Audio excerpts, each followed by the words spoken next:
Oiê, boa noite. Vou pedir para vocês confirmarem para mim se estão me ouvindo bem, se o áudio está legal. Mandem para mim uma mensagem dizendo se está tudo bem, se estão me ouvindo bem.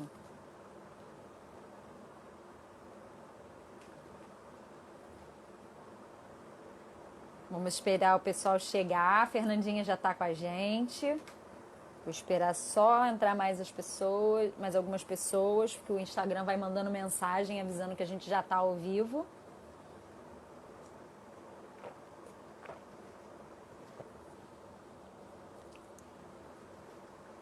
Vocês estão me ouvindo bem, gente? Manda aí pra mim, por favor. Acena aí dizendo que tá bom. Se o áudio estiver legal, escreve aí pra mim nas mensagens, por favor.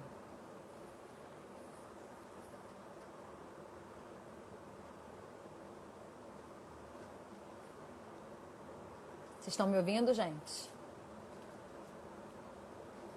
Hello? Boa noite. Vou esperar o pessoal entrando daqui a pouquinho. Eu já vou chamar a Fernandinha para entrar, que ela já chegou. Primeiro eu queria falar que essas entrevistas que eu estou fazendo durante a quarentena começaram na segunda-feira passada. A gente entrevistou uma galera muito legal. Eu digo a gente porque sempre no final eu abro para as perguntas de vocês. Então eu vou pedir para vocês já enviarem perguntas para a Fernandinha, que ao longo da entrevista eu vou olhando. E no final, quando eu terminar as minhas perguntas, a gente faz as perguntas de vocês, tá? Já adianto que tem muita coisa legal nessa trajetória aí da Fernanda pra gente, como autor, aprender. E como leitor também tem umas curiosidades bem bacanas que vale bem a pena. Fernandinha, vamos lá? Vou botar você na live. Oi, Cíntia. Cíntia Fiel. A Cíntia tá em todas. Obrigada, viu? Boa noite, Fernandinha! Oi! Quanto tempo que a gente não se vê, né? Só Verdade. foto, só fala, Falar só a gente fala texto. bastante, né? Verdade, mas se vê tem um tempo. Se vê, Pessoalmente, então, desde a Bienal, né? é verdade. Vai Desde a fazer Bienal. Bienal de 2015? Vai fazer 5 anos. 5 anos, é. E aí, como é que você tá? Tudo bem? Tudo ótimo, animada para conversar hoje. Aí. Também tô super animada. É bom conversar com a amiga, né? A gente Com certeza. já aproveita e coloca as fofocas em dia. Eu vou aproveitar para ir te apresentando pro pessoal que tá chegando.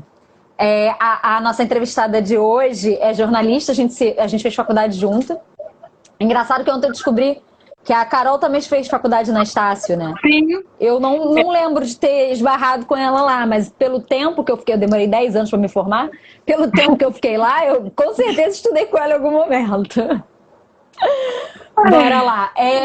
Fernanda é jornalista, como eu falei para vocês, e é autora de Louca por Você, da série Quatro Estações do Amor e de Gravidez Sem Filtro, né? Que eu acho que é o mais recente que você lançou, né? não, na verdade, o mais recente é o Outono, que é o Folhas de Ah, você Outono. lançou Gravidez antes, entendi. Isso. A Fernanda tem uma ligação muito forte com teatro e com futebol, Sim. né? É um prazer enorme te receber, amiga. Muito feliz que você tenha aceitado. Apesar aí de ter que desenrolar o seu horário aí, desculpa não ter podido trocar, mas Imagina. obrigada, tá? Por você estar aqui comigo. Perfeito. Fernanda, a primeira coisa que eu queria que você indicasse um livro para as pessoas que estão assistindo a gente. Pode ser o livro que você está lendo agora, ou o livro que você mais gosta, o livro que mudou sua vida. Bom. Fica a seu critério. Só não pode ser o seu. Não, nesse momento da quarentena, eu acho que para todo mundo tinha que ler Sophie Kinsella, porque ela é uma autora super divertida, leve, eu acho que é o que tá todo mundo precisando nesse momento, né? Que é de leveza, de dar boas gargalhadas, risadas. Então, a Sophie Kinsella, eu acho que é a indicação perfeita para esse momento. Tem muitos outros Algum livro especial dela? Todos. Todos. Você já leu Mas Tem Que Ser Mesmo Pra Sempre? Eu li antes do bom? Te Dei Uma, que eu tô lendo agora. Eu sou suspeita para falar, porque eu amo a Sofia, eu amo todos os livros, e eu acho ela muito. Ela escreve sobre coisas absurdas, só que é tão bem escrito e tão bem colocado ali, que acaba que você dá gargalhada e acredita que aquilo pode realmente acontecer, né? Eu já tinha visto você falando sobre ela ser sua autora favorita, e eu comprei esse livro esse Mais Tem Que Ser Sempre, Ser Mesmo para Sempre. Ainda não li, que eu tenho uma fila enorme de livros na frente, mas eu comprei por influência sua. Eu tinha visto um story seu falando sobre ela, eu falei, gente, aí foi engraçado que eu comprei no sebo, né? Aí eu tinha que escolher um terceiro livro para levar, que era uma promoção 3 por 10. Aí eu falei assim, Sofia Kinsella, nunca li nada, mas a Fernanda falou que é bom, vou levar. Tá aqui. Que Quando bom, eu tiver lido, eu vou falar Lê com na você. quarentena, porque vai ter aquele momento de leveza do seu dia. Eu tô farei lendo isso. pelo menos um pouquinho por dia.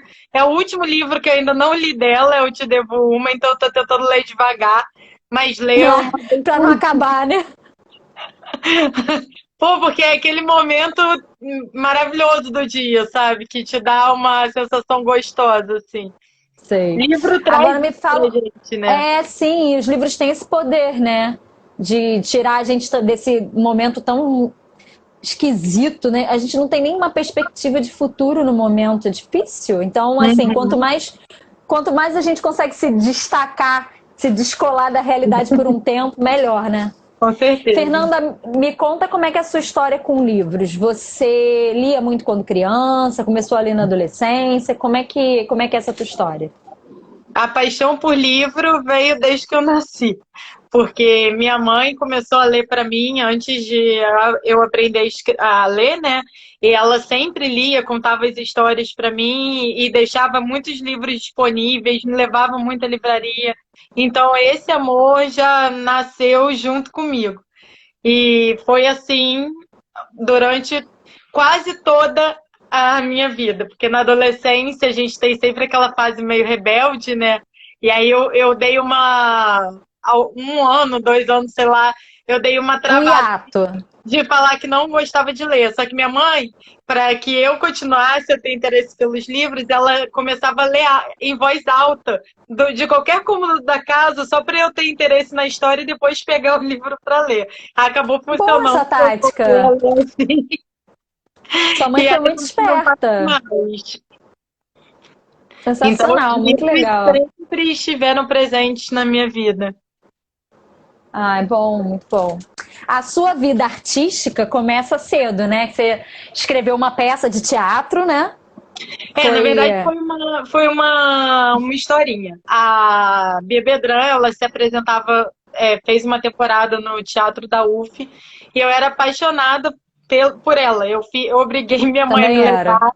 Eu fui em todas as apresentações da temporada. Eu não sei se ficou 1 mês ou 2 meses, mas eu ia sábado e domingo. Assistia a mesma coisa todo mês, todo aquele mês. E aí, em uma daquelas apresentações, ela abriu um concurso que quem tivesse vontade de escrever um conto, uma história, que ela ia escolher a melhor para poder contar, levar para o palco, transformar em personagem, criar música. E aí eu fiz, na verdade, acho que era para os pais, não era nem para as crianças, só que eu já gostava, já tinha tanto aquela coisa com o livro e com a apresentação dela, que eu decidi fazer. Aí ela gostou, selecionou a minha, e eu vi meus personagens virarem os fantoches que ela apresentava, ganhar música e tudo. Foi muito legal. Nossa, deve ter sido uma emoção única, né? Porque você era fã dela. E ver seu trabalho sendo reconhecido. Você tinha quantos anos? 8. E já tinha escrito alguma coisa antes, não? Não. Ficava você estreou muito bem, né, Fernanda? Maravilhosa, gente. Já ganhando concurso e vendo o seu texto ganhar vida. Sensacional. E aí, depois você continuou ligada ao teatro. Você fez teatro, né? Atuou um tempo. E depois, eu me lembro, na época da faculdade, você produzia, não é isso? Sim, trabalhei com produção cultural. Fiquei 2 anos trabalhando com produção cultural. Porque tudo que envolve contar história, apresentar cultura, né? E isso é uma coisa que eu amo. Então, o meu Você se considera uma boa atriz? Não. Não? E tem vontade de voltar para os palcos, assim, atuando? Não, nenhuma. Jura? Juro. Eu tenho vontade de ver os meus... O teatro não te mordeu? Não, eu amo teatro, amo. Só que eu prefiro os bastidores. Eu não tenho talento nenhum para o palco. Sempre que eu fui fazer uma apresentação, aconteceu algum desastre. Conta pra gente um desastre desses que aconteceu. Na estreia de uma peça, eu esqueci o texto inteiro. Ai, gente. E eu era é o pesadelo de todo ator, né? Eu era a principal. Era uma peça que era uma psicóloga que tinha a consulta, né, com todos os casais. Era uma psicóloga de relacionamentos de casais. E aí eu esqueci tudo. Tudo. E aí o pessoal teve que ser uma apresentação totalmente de improviso. Caramba! Esse foi o último. Quando isso aconteceu, eu falei, acabou, eu não sou atriz. Eu gosto de histórias, eu não gosto de subir ao palco para poder interpretar. Eu gostava da coisa da improvisação mesmo, do criar, né? Dos exercícios, né? Sempre foi o criar. Eu fiz 4 anos de teatro, né? Eu sou apaixonada, amo interpretar, mas isso não significa que eu seja boa, só para deixar claro, para não criar expectativa em ninguém. Mas o pesadelo recorrente que eu tinha era entrar no palco descalça e esquecer o texto todo. Nunca aconteceu de eu esquecer o texto inteiro, mas já aconteceu de comer fala, de, sei lá, esquecer parte do figurino, mas entrar descalça também nunca aconteceu, não. Mas era uma coisa assim que entrada. Esqueci a hora... tem umas coisas que acontecem, assim, você tem um acesso de tosse antes de entrar, né? Umas coisas assim que... Enfim, vamos falar um pouquinho então do seu livro de estreia. Louca por Você é um livro que ele é baseado em fatos reais, né? A história do seu relacionamento com o seu atual marido, não é isso? Começou assim, o livro, ele surgiu, quando eu comecei a escrever o Louca por Você, foi exatamente a minha história. A primeira versão do livro é o meu reencontro com meu namorado na época, que virou meu marido depois, né? E aí, o nosso reencontro me deu a inspiração para poder ter coragem de escrever um livro, e ali veio a primeira versão do Louca por Você. Só que aí, depois...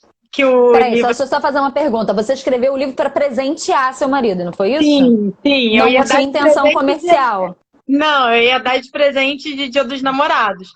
Só que conforme fui escrevendo, eu fui mandando para minha prima, para algumas amigas, e todo mundo ficava, manda mais, sendo que elas já conheciam a história, não era novidade. Ô, gente fofoqueira, meu Deus. Aí eu fui percebendo que o pessoal estava gostando, assim, do meu jeito de escrever.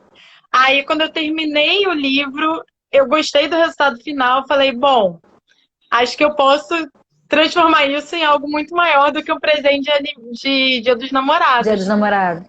Aí eu fui procurar uma menina que trabalhava com consultoria literária na época, ela me ajudou a gente fez um trabalho enorme em cima do livro, de reescrever os personagens, trabalhar psicológico, acrescentar personagens, acrescentar mais drama, porque ela sempre falava, ó, tá muito livro, história de amor real, assim, é a sua com Vinícius, e pra tá literatura... faltando a fantasia de um pouco brilho, mais, né?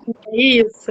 Aí eu fui mudando, fui seguindo os conselhos, fui estudando, fui lendo, fui fazendo um monte de pesquisa, e aí mudei. Então, o esqueleto da história tem ainda muita coisa minha com meu marido, mas tem muitas outras coisas que não aconteceram, que é drama, tem muito mais do que, não é só a minha história, é uma história de todo mundo que entrou com o primeiro amor.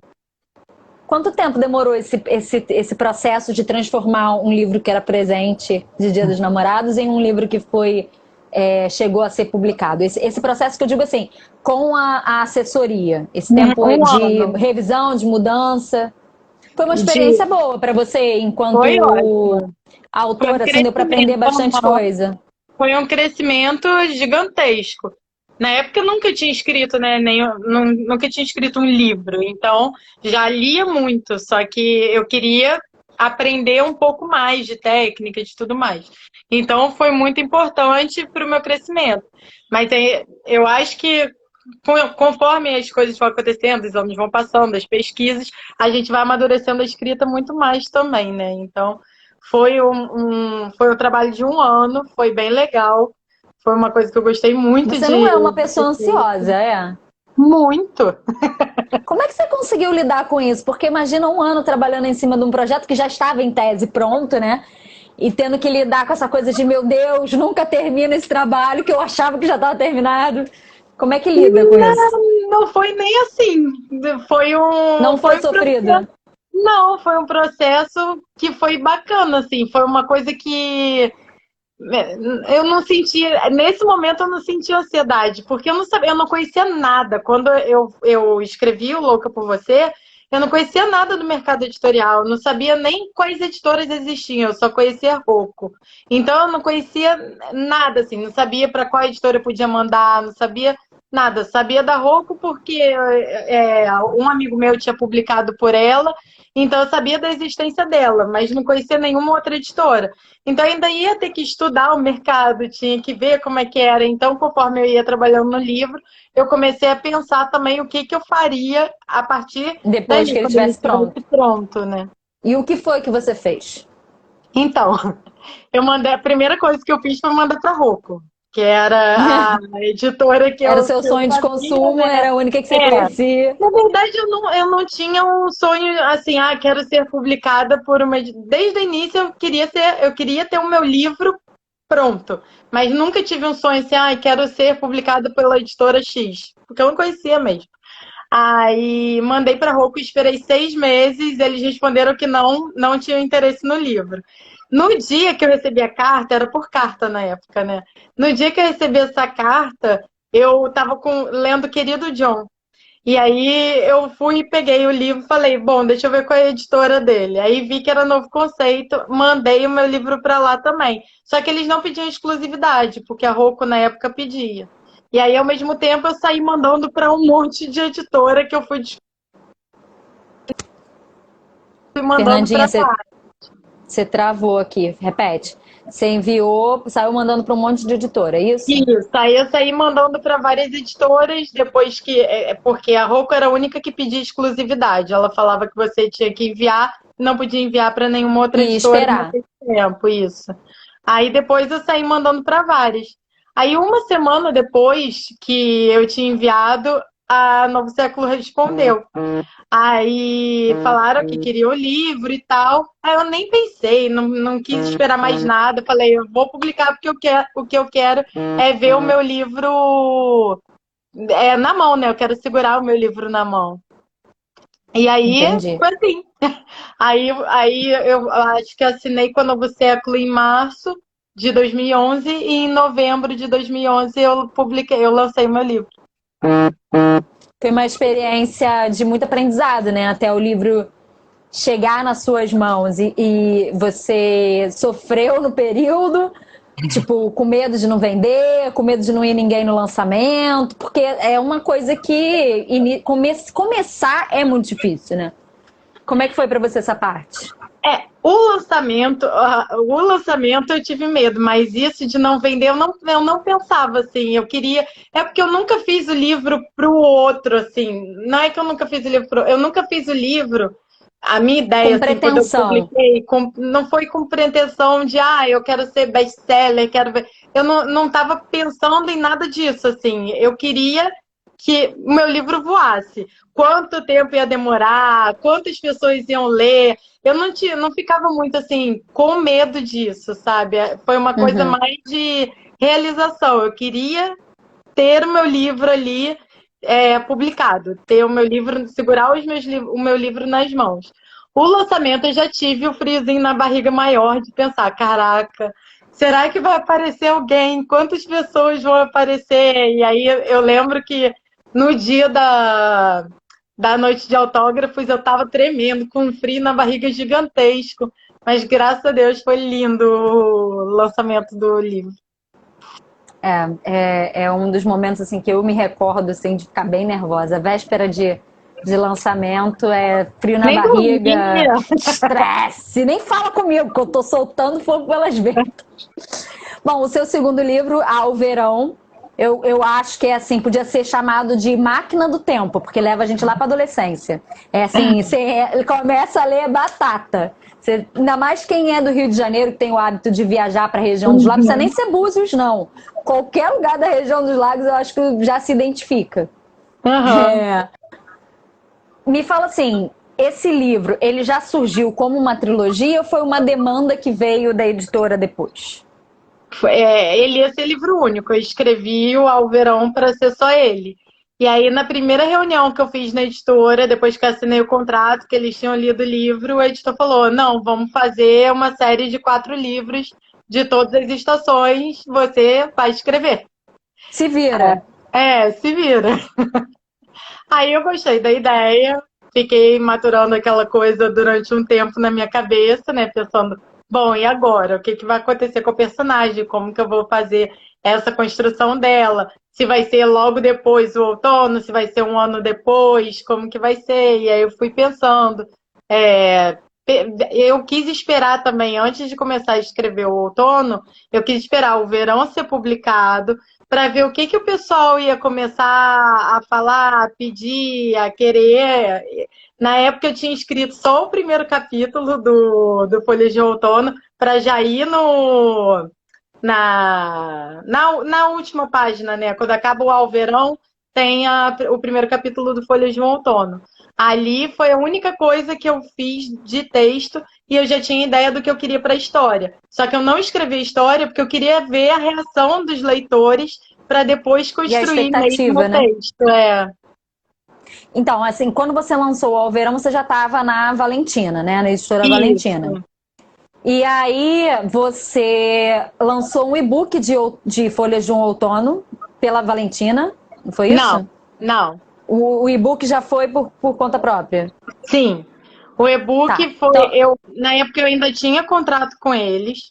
Só que eu perguntei para o meu editor se eu, na época, se eu poderia publicar o e-book do Folha de Outono por conta própria. Aí ele autorizou, falou que não teria problema nenhum, e aí foi o que eu fiz. entendi. E aí depois você decidiu, então, pela publicação, pelo Independente. self-publish, né, independente, e fez o caminho inverso da maioria dos autores, que é sair de uma editora para publicar independente. Sim. O que foi isso, assim, exatamente?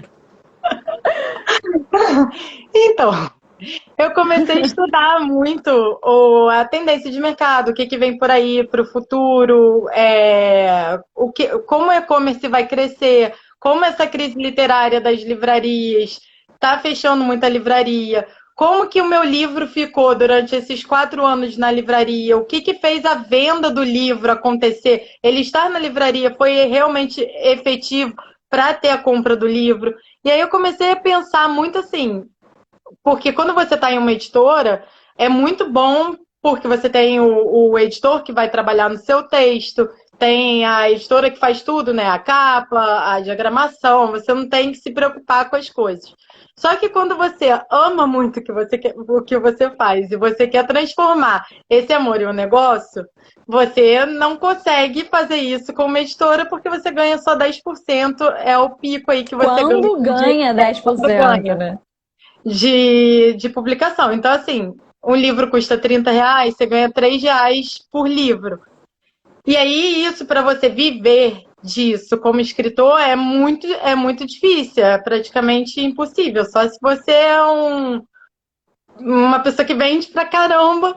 E aí, só que aí, até isso, eu comecei a pensar muito se valia realmente a pena eu seguir numa editora, se tudo que faz a venda, na verdade, é o autor. Porque você é a pessoa que tem que botar a cara nas redes sociais para poder fazer a divulgação, é você que tem que participar de eventos, é você que tem que participar de feiras, é você que tem que fazer praticamente tudo. Então, será que realmente vale a pena você continuar, você ter se você quer viver disso, né? Você continuar como editora para poder não conseguir ganhar com o livro? E aí, pensando em tudo isso e vendo como a tendência é que o e-commerce cada vez mais, ainda mais Ganha agora, espaço. depois disso, né? Depois desse momento que a gente está vivendo, o que estava previsto para 2022 provavelmente vai acontecer já em 2020, que é o e-commerce subir para as alturas, né? Então, aí eu vi uma oportunidade e aí eu preferi seguir na publicação independente, fazer o livro exatamente do meu jeito, com a cor da página que eu queria, com os brindes que eu quisesse fazer e nos eventos que eu queria participar. E eu não me arrependo da minha decisão, estou cada vez mais certa que foi a melhor coisa que eu fiz, mesmo amando a Valentina. Eu amava meu editor, todo mundo que trabalhou lá. Eles são maravilhosos, eu não tenho nada para reclamar da editora. Foi uma questão totalmente pessoal mesmo de querer viver da minha grande paixão, né? E aí você publicou Gravidez Sem Filtro e Sim. Folhas de um Outono independente. Como é que está sendo ser sua própria editora? Muito bom e Na muito prática, trabalho. o trabalho, digo, pois é, dá muito trabalho. E isso compreende o quê? O que você precisa fazer para isso dar certo? Então, aí é outra questão também. Eu não faço sozinha. Eu tenho uma agência que cuida da Da sua parte comunicação? da minha comunicação, de vender palestra para a escola, de cuidar da minha imagem, assessoria de imprensa, nas redes sociais também eles me dão orientação.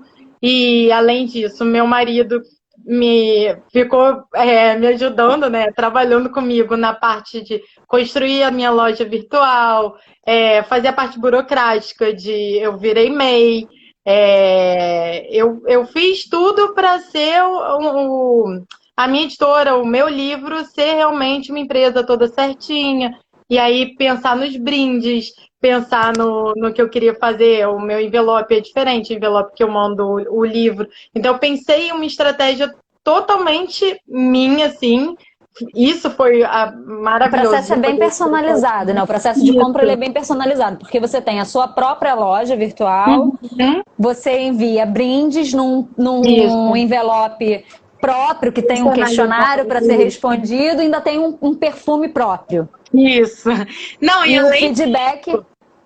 Que é legal também, que não é só na minha loja, meu livro está em todas as lojas e-commerce do Brasil, está nas Americanas, está no Submarino, está no Magazine Luiza. Então, assim, eu não botei a venda só na minha, porque eu sei que quanto mais você coloca para aparecer, é o que mais vale a pena. Testei livraria também, mas eu não acho que livraria vai ser o meu foco, assim. O meu foco vai ser realmente e-commerce. A venda, entendi. Dá para colocar em livraria se você quiser, mesmo se publicando independente. É só você ser MEI, né? Porque eles pedem a nota fiscal. Mas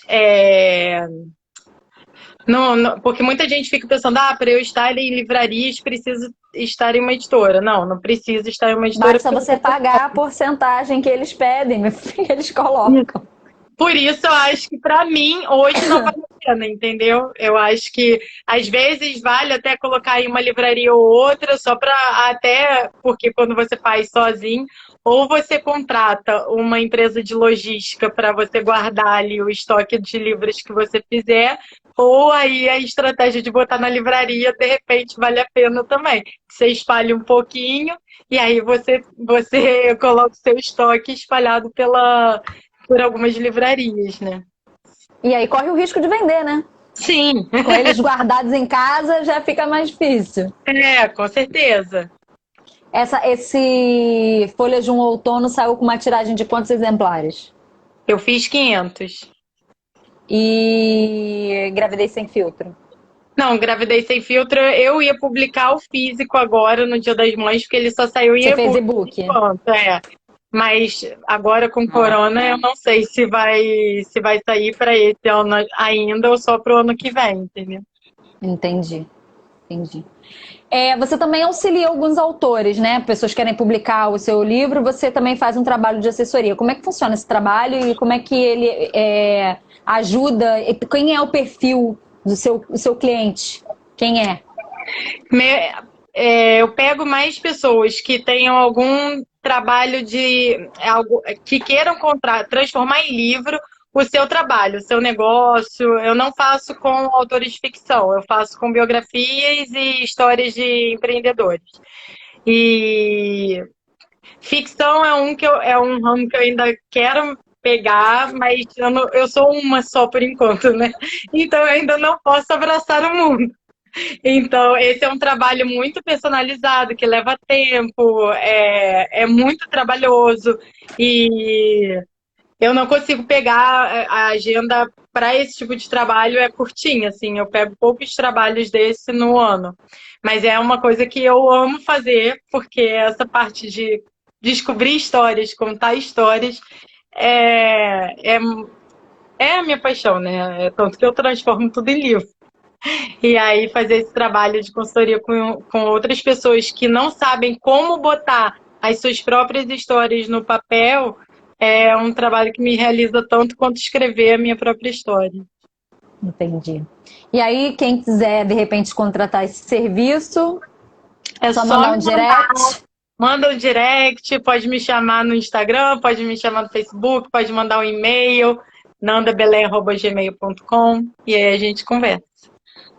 Eu me lembro que em 2015 a gente estava falando logo lá no início que a gente se encontrou na Bienal e eu estava chorando minhas pitangas com você depois, que eu não tinha gostado da experiência, que eu tinha me sentido meio vendida na situação, porque as pessoas não estavam lá para me ver, elas estavam lá para ver os grandes autores que tinham ido lá dar autógrafo. Você tinha já o seu público nessa época, eu não tinha, eu estava começando, eu tinha acabado de publicar meu primeiro livro, então as pessoas realmente não estavam lá para me ver. Eu me lembro que a gente conversou muito sobre isso depois. Você teve muito prazer, que encontrou vários leitores. Eu me lembro de você falar, teve uma menina que obrigou praticamente a mãe a ir lá e tal. Mas me faz era o pai, né? Me faz um balanço do que é essa experiência de fazer Bienal para você, assim, porque eu me lembro da gente ter falado de alguns pontos bem negativos. Não vou entrar em detalhe para não te deixar de saia justa, mas assim, faz um balanço do que você sentiu, assim, como autora, que ainda não tem o interesse não é interesse, mas não tem aquela publicidade toda em cima. Como que é fazer Bienal? Então, hoje eu tenho uma visão totalmente diferente daquela que a gente conversou, porque hoje eu trabalho para mim. Então, o livro é meu. É diferente quando você tá numa editora, aquilo que a gente conversava, né, de você, porque na Bienal, quando eu fui, por eu ainda não ter um público ainda que me conhecia, eram poucas pessoas que já tinham lido Alverão, e aí foram querendo o Outono que ainda não tinha sido publicado. Então, assim, era um grupo, mas não era, que grupão. Então, naquele momento, foram 10 dias que eu passei lá como vendedora do meu livro. Só que não era o meu livro da editora. Então tinha uma coisa ali dentro de mim que eu não tinha satisfação de estar fazendo aquilo.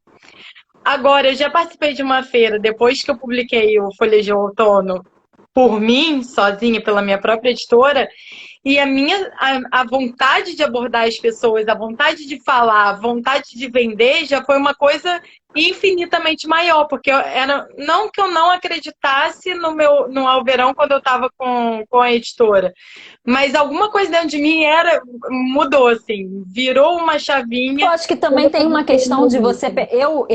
Maíra, penso assim, a porcentagem de vendas que a gente tem é tão baixa que eu acho que eles tinham que se esforçar mais para vender o livro do que a gente.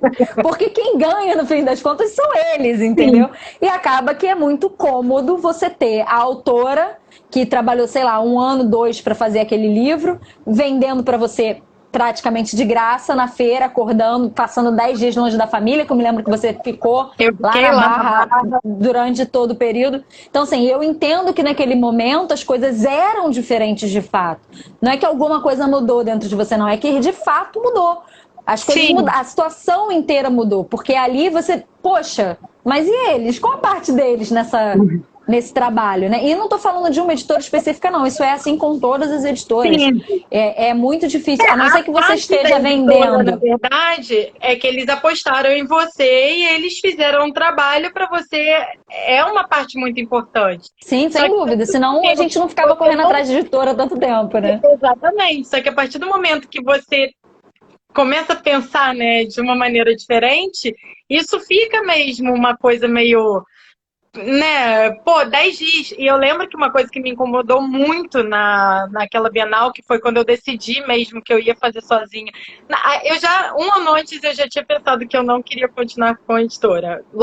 No ano que eu publiquei o livro, eu já publiquei, no final do ano eu falei assim, eu acho que eu quero ir por um caminho diferente.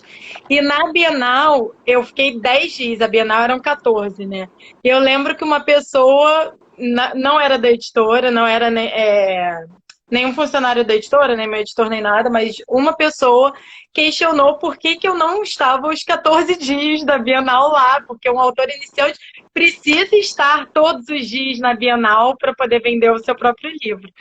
E aí aquilo me deu uma coisa assim, sabe? Eu sou dona de mim, eu quero fazer a coisa do meu jeito, eu quero vender o meu livro para mim, não quero vender para provar nada para ninguém, não quero vender para o outro, não quero nada daquilo que estava acontecendo, assim, sabe? Então eu meio que falei, não, vou estudar, estudei empreendedorismo, estudei negócio, estudei mercado financeiro, estudei tudo, estou estudando ainda para poder fazer isso Fazer dar certo. do jeito certo, né? E igual foi lá nessa outra feira, que a sensação, a satisfação que eu tinha de pensar uma mesa diferente, de criar. Eu e uma autora que participou comigo, ela fez, na verdade, a gente falou que a gente tinha que ter alguma coisa diferente na mesa para poder chamar a atenção.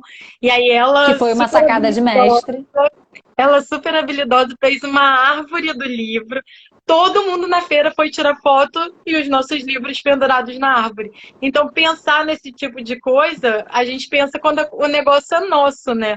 Porque quando o negócio Sim, não é sem nosso, a dúvida. gente tem que pedir autorização. Mesmo que o livro seja nosso, a gente tem que pedir autorização das coisas ou tirar do nosso próprio bolso. Então, essas coisas foram de pouquinho em pouquinho pesando muito para que eu visse esse novo caminho aí na minha vida. Você participou de algumas antologias, já publicou e-book, conto na Amazon. O que dessa experiência você acha válida e recomenda para quem está começando e procurando espaço? Então, eu tô com mania de falar então, vou parar de falar isso então no começo. Mas então, Quem tá começando, eu acho que tem que primeiro se perguntar o que quer, assim, quando você vai publicar um livro, o que você quer? Porque cada um entra na literatura com um objetivo diferente. Tem gente que entra pelo ego, porque quer ser famoso, porque quer ver o livro nas livrarias, porque quer dar autógrafo, porque quer isso, quer aquilo. É errado? Não. Cada um tem o seu objetivo mesmo naquilo que e a quer sua fazer. motivação? Você quer escrever um livro porque você quer viver disso? Você trabalharia nisso de graça? É uma coisa que você tem vontade de uma paixão enorme por fazer e você quer que isso vire o seu trabalho realmente. Então, aí existem vários caminhos. Existe a Amazon, que você pode começar publicando por lá, até para fazer um caixa, para depois publicar o seu livro por conta Físico. própria. O seu livro físico. É, Hoje existe 1 milhão de gráficas para você entrar em contato e ver preço e tal, e conseguir fazer tirar um preço bom, uma margem de lucro boa do livro, bem maior do que você tiraria se você publicasse com uma editora. Existe a possibilidade de você publicar com uma editora, você enviar o seu original para eles, e aí você vê o livro como uma coisa, um sonho, uma Investimento. vontade de publicar, mas só que sem essa coisa de transformar o livro no seu negócio mesmo, né? E existe também as editoras que fazem livro por demanda, que aí você consegue fazer Uma tiragem menor. uma tiragem menor e não ficar esperando aquele tanto de tempo para poder receber. Não Travou. consigo ter uma resposta positiva. Então existe 1 milhão de possibilidades, só que eu acho que você tem que saber aquilo que você quer. Porque, por exemplo, para você publicar um livro sozinho, você tem que estar disposto a estudar primeiro, porque entrar vou me jogar agora, eu vou publicar meu livro. não vai dar certo. Você tem que ter um caixa, um outro trabalho, porque antes de você conseguir transformar isso em um negócio, você tem os gastos iniciais, e aí é muita coisa que você precisa parar, analisar as suas possibilidades, as suas vontades para você decidir o que que você vai querer fazer. Então não tem um Mas você conselho acha assim, que... o que que é melhor. Eu Não, mas gostei você de acha que, por todo o exemplo, a caminho. antologia é um caminho legal? Tem muitas chamadas para antologia que as editoras fazem, você paga para publicar, e para deixar claro que essas que eu estou falando são as que você precisa investir. Você paga X, ganha X livros e tem uma porcentagem X nas vendas. Você acha que é válido participar desse tipo de projeto? É, depende. Porque, por exemplo, se você participa de uma antologia que o seu texto vai ficar preso ali por uma quantidade X de anos, e de repente os autores que estão naquela antologia só querem ter o livro nas mãos e não vão divulgar nada do livro, você não vai atingir outros leitores porque os outros escritores não vão querer divulgar. Aí eu acho que não vale a pena. Vale mais a pena você botar o conto, publica na Amazon, vai juntando os contos ali e depois transforma no seu livro físico de contos, entendeu? Eu acho que vale a pena você participar da antologia se você tiver a oportunidade de conhecer os outros escritores e ver se todo mundo está disposto a fazer um trabalho legal naquilo. Trabalhar em cima, né? Que aí a Mas eu oportunidade vou de outras pessoas conhecerem seu texto é gigante, porque se você participa de uma antologia com outras circulando. 7, 8, 9 escritores, são os leitores de todas aquelas pessoas que vão ler também o Que seu vão próprio ler. texto, né? Verdade.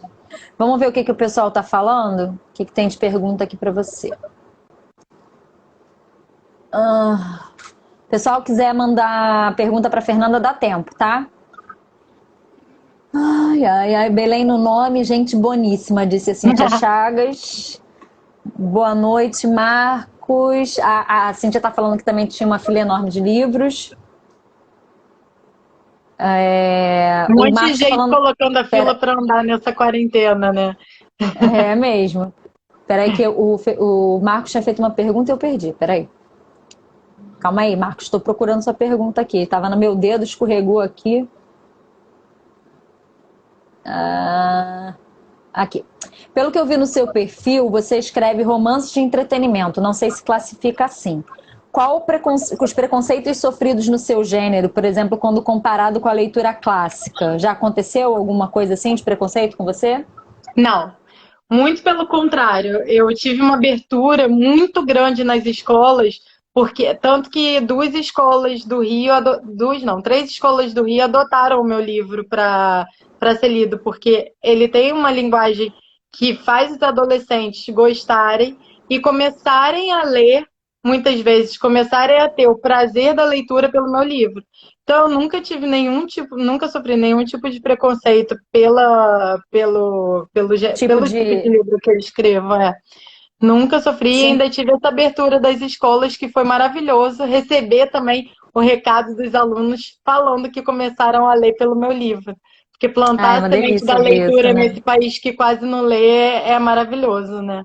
Verdade.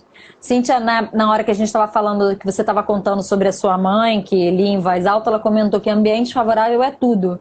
Por isso, Sim. acredito que o meio influencia diretamente o indivíduo. Eu também, Cíntia, acredito muito nisso. Camille disse que próximo livro Eu Amo Búzios. Eu vou montar ao verão também, tá dizendo a Camille. Cíntia disse que ama teatro. Cíntia, eu gosto de palco, fiz um tempo. Boa noite, Nanda Belém, amo. Lindivânia Silva. Ah, que fofo.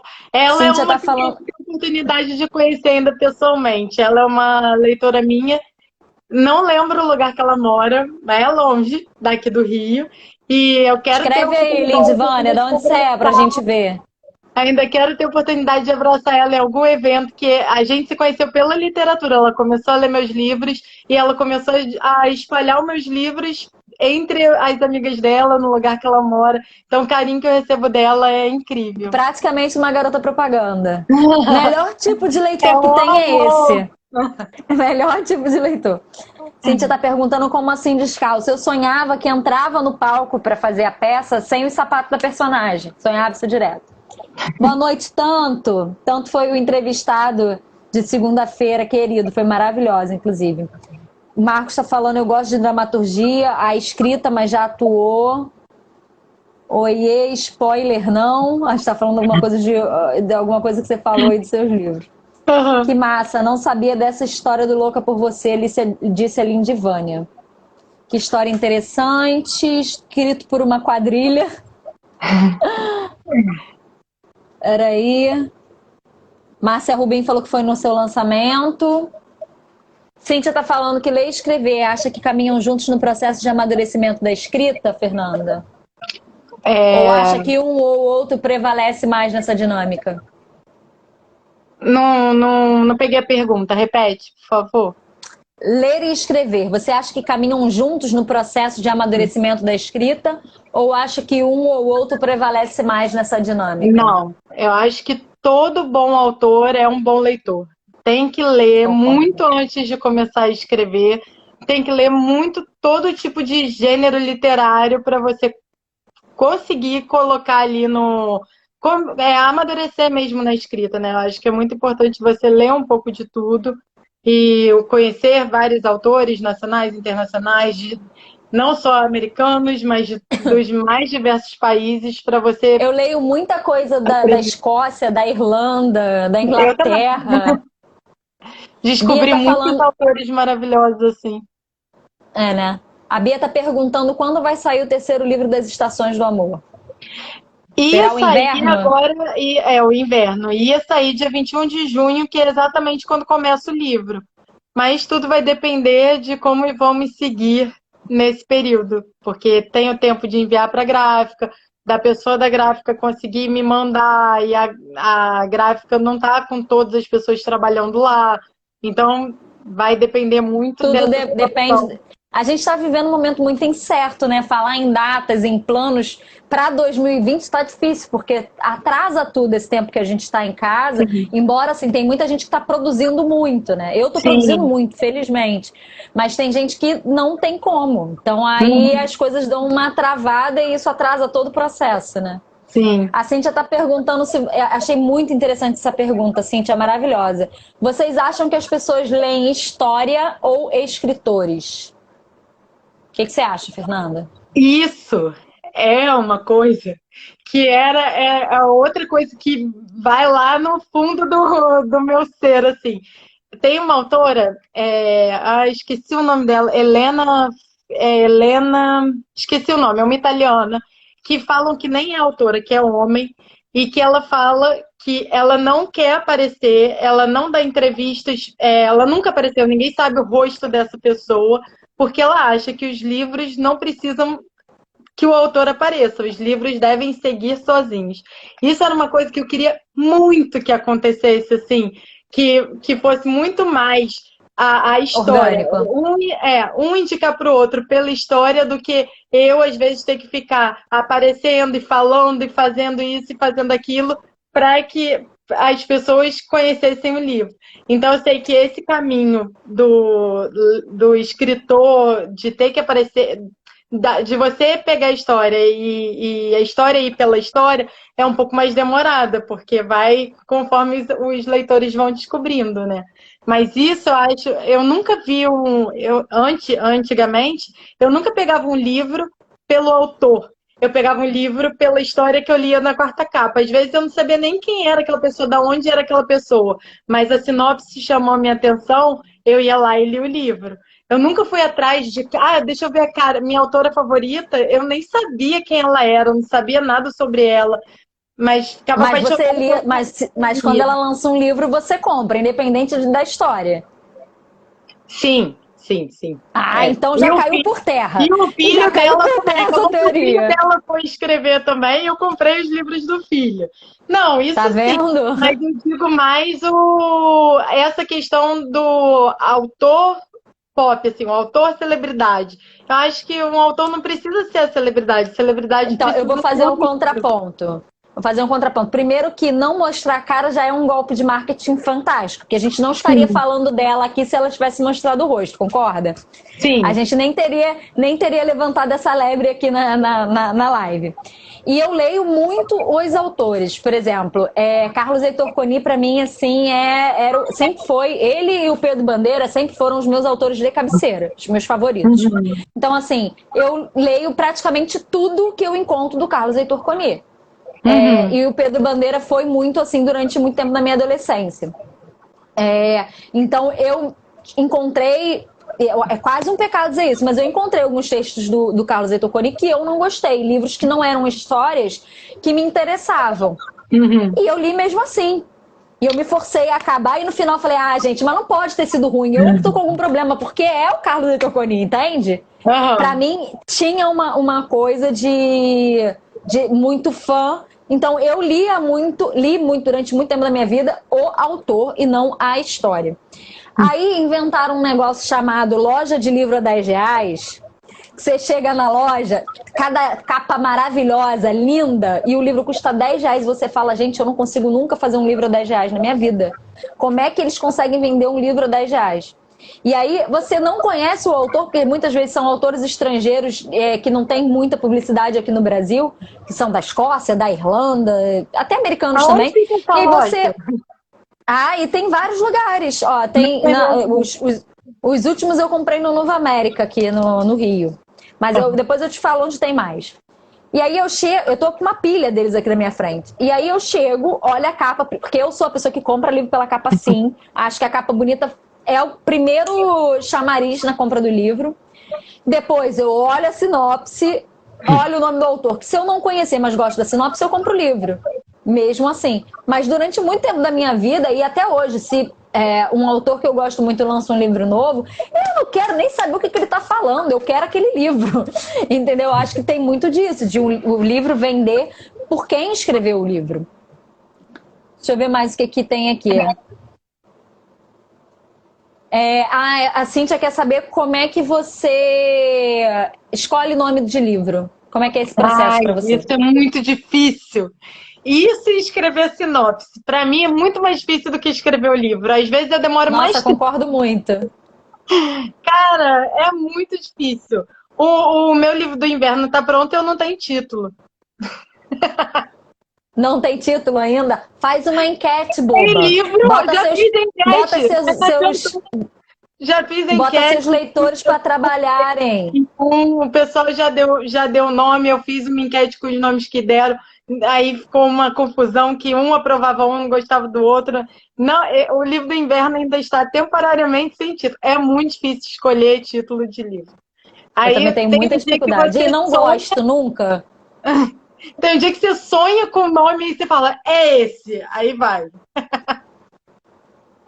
É muito Gente, tem um monte de pergunta para Fernanda que eu não vou conseguir fazer porque a gente já está em 7 horas e 53 minutos.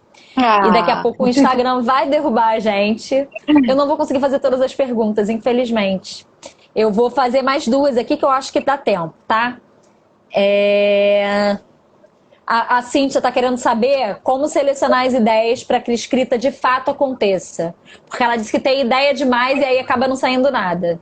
Então, esse é um trabalho que eu vou começar a fazer até na outra consultoria que eu vou fazer, que é de orientar como você deve escrever, como você pega as suas ideias e começa o roteiro, né? Começa o livro. Porque muita gente tem essa dificuldade de, como eu vou começar? De que ponto que uma história começa? Só que isso você só sabe quando você...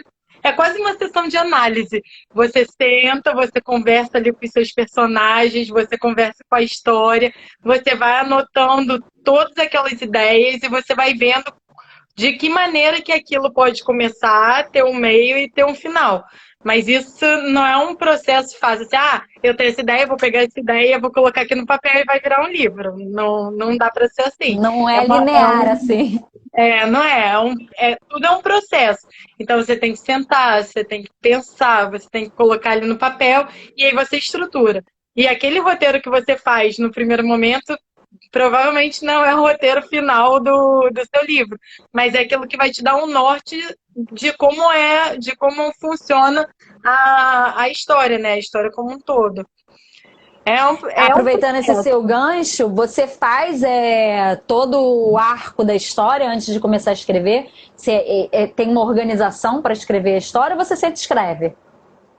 Não, eu faço esse trabalho de pensar como vão ser os meus personagens, o que eles vão viver, qual vai ser o drama que ele vai ver, o drama central, quem serão os personagens principais. Você anota tudo isso? Você vai escrevendo um roteirinho? Não faço um roteiro, eu faço quase uma sessão de análise mesmo com eles. Um brainstorm. E aí, a partir disso, eu escrevo, mas muda muito, assim. O final que eu tinha pensado para o Folhas de Outono foi totalmente diferente do que saiu na realidade. Os personagens vão criando as próprias perninhas no meio do caminho, né? Dog Paçoca tá perguntando se o casal vai ficar junto. Ah, você acha que eu vou contar isso? Não conta, não. Gente, olha, Fernandinha, a gente tem 5 minutos. Eu vou te pedir para você fazer o seu jabá aí rapidamente. Diz onde é que as pessoas encontram o seu livro. Quem quiser te contratar, fala novamente aí como é que a pessoa faz para contratar os seus serviços de assessoria. E depois eu falo mais. Fala aí. Ó, para você comprar o meu livro, é só entrar em livrosfernandabelém.com.br, porque lá na lojinha o livro vai com um monte de mimos especiais e ainda vai com dedicatória. Também está vendido em todos os outros e-commerces por aí, mas vai na minha lojinha, que lá vai com mais carinho do que todos. Dá uma força para a autora, gente. Tá? Também. Sempre que vocês puderem comprar na mão de quem faz, é melhor. Não sai mais caro para vocês e ainda ajuda a gente. Na verdade, né? Sai mais Tá barato. vendo? E além disso, tem a Amazon, quem prefere ler em e-book, que os livros estão lá com um preço também maravilhoso, né? Porque e-book é sempre um preço mais camarada. E para consultoria, agora, nesse momento, ainda é o meu Instagram, mas a partir de julho a gente vai ter novidades. Então me sigam no Instagram, @NandaBelém, que por lá eu vou contar o que vem por aí. Em breve. Quem sabe em julho você volta pra gente fazer outra entrevista, né? Eu tô gostando tanto desse negócio de fazer live, que se vai acabar a quarentena e eu vou fazer pelo menos uma vez por mês, uma vez por semana, vou ver como é que vai ser isso. Gente, Fernanda, muito obrigada, foi maravilhoso, eu sempre adoro conversar com você. Fernanda sempre me ajudou muito, desde quando eu resolvi, vou lançar livro, eu fui atrás, Fernanda, eu soube que você lançou um livro, me conta como é que faz, me explica. Fernanda sempre me ajudou muito, tenho um carinho muito grande por você, adoro também o seu jeito de escrever. Ainda não li Outono, mas eu vou providenciar. Outra coisa, gente. Maravilhoso, a Maíra. Obrigada. A Maíra ainda. O livro dela, o primeiro, Infância, não é só para criança. O livro é para todo mundo, porque é uma recordação de tudo que a gente viveu na nossa infância. Então é um presente maravilhoso para os filhos e para os pais. E aí, gente, aproveitando esse gancho, o Infância tá liberado, o e-book gratuito. É só clicar lá na minha bio, que você vai entrar no link lá e baixar o livro. Não precisa nem comprar, olha, maravilha. Maravilha. Se você quiser ter um livro físico, aí você me manda uma mensagem que a gente desenrola essa questão aí. 2 minutos. As entrevistas da semana passada, Thalita Rebouças, Léo Luz, Lilian Cardoso, Márcia Rubim e, tô esquecendo alguém, Rose Almeida, estão disponíveis no meu canal do YouTube, que também o link tá lá na minha bio. Quem veio por causa da Fernanda, me segue, tem muita coisa legal que vai acontecer aqui ainda. Quem veio por causa de mim, segue a Fernanda, vocês não vão se arrepender, o trabalho da Fernanda é uma graça, o Instagram dela também tem muita coisa legal. Tá? É isso, gente. Amanhã eu tenho aqui um bate-papo com a Paty Lima, que é ilustradora, vai ser a primeira ilustradora que vai conversar com a gente. Quem tem curiosidade a respeito desse ofício já pode mandar mensagem. Eu vou colocar uma caixinha de perguntas para vocês lá fazerem as perguntas que vocês quiserem para a Paty. E na sexta-feira a gente encerra com o Tami Luciano, tá? Espero vocês. Beijos e até amanhã, Fernanda. Brigadão. Tchau. Tchau, brigadão. Tchau.